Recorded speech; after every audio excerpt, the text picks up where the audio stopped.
Good morning, good afternoon, and welcome. I'm very pleased to be joined by Carol Browner. Carol is a former public servant. She is the longest serving head of the US EPA, the Environmental Protection Agency, serving under the Clinton administration from 93 to '01, and returned to the executive branch, I think, in '09 as President Obama's Director of Energy and Climate Change Policy, and is now advising the private sector on policy and energy strategy. So welcome, Carol. Many thanks for joining me.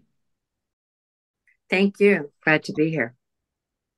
And you are obviously speaking, one of our keynote speakers at the forthcoming World Hydrogen North America event. There's obviously been a lot of activity in laying the base for hydrogen, and we're seeing, I guess, across the wider sphere of the energy transition that governments surely have a lead role to play in I guess setting the frameworks and in encouraging the energy transition. What are your sort of big picture thoughts of where we are in the US on the energy transition and the role of governments in that?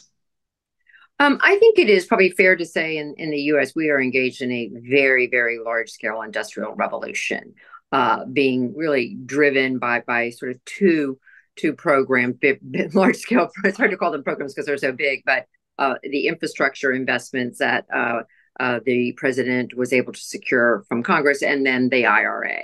And the Yeah. IRA of an interesting undertaking. It's worth over $400 billion. Some of that is in cash and loans that will be made available. Some of that is setting up hydrogen hubs. Some of that is tax credits that will become available, hydrogen tax credits. And so I think that it is nothing short of the government really looking to incentivize sort of clean energy technologies. I think historically, when we wanted to solve an environmental pollution problem, we used sticks, we used regulations, we set standards, and then we required companies to comply.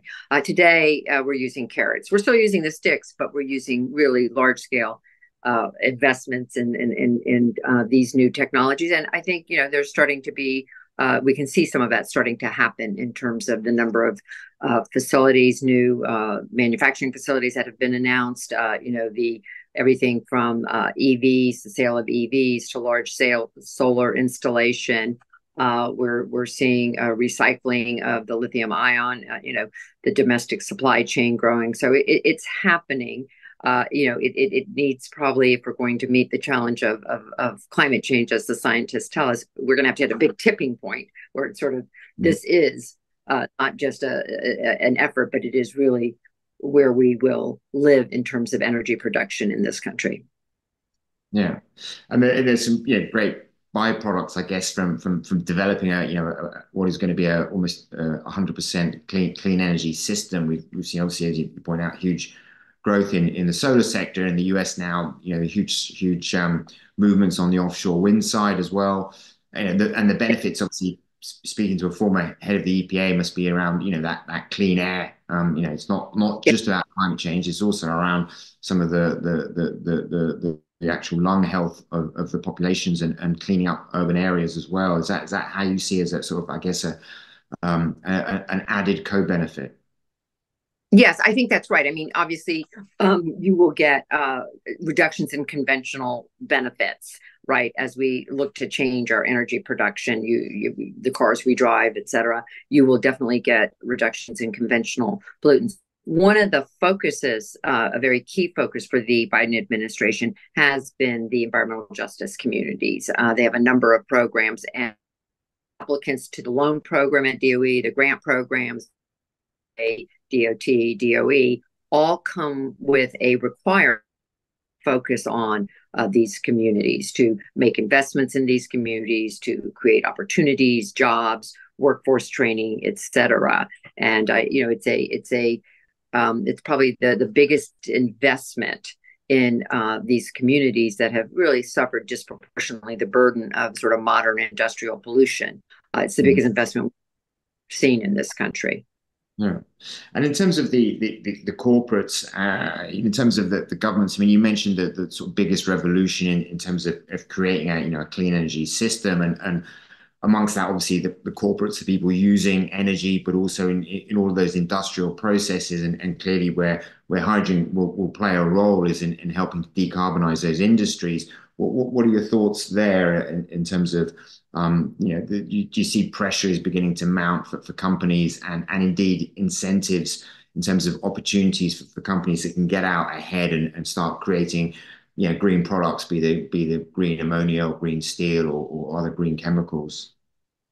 I do. I think there are real opportunities, and historically, there can be those who oppose regulations, right? Who oppose environmental regulations, but it's important to remember while regular sector and industry do something, they also create an opportunity. Someone has to build that solution. Someone has to develop that plan, and that's been the history. And there are lots of great examples. The individuals, the companies that develop burgers, right? I mean, the ones who had the better ones were sort of at the forefront and reaped the benefits of a regulatory scheme.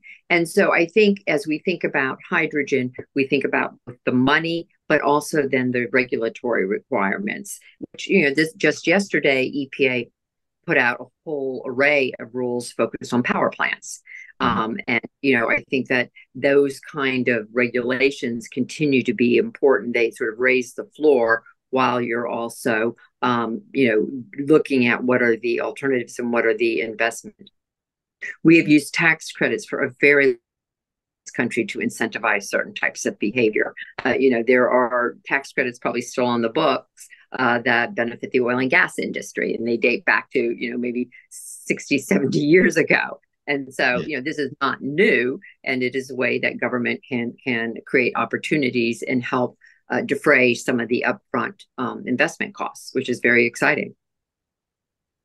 Yeah, yeah, and those innovations, those companies that get out in the lead and then innovate can certainly also, look at the export markets and opportunities globally because this is obviously happening in the US, but it's happening all around the world, and so it's going to be fascinating to see that and to see how the industries develop. So yeah, it's been fascinating to chat to you, Ms. Brown. Many thanks for taking the time out of your day, and we look forward to your participation in World Hydrogen North America come May the 21st.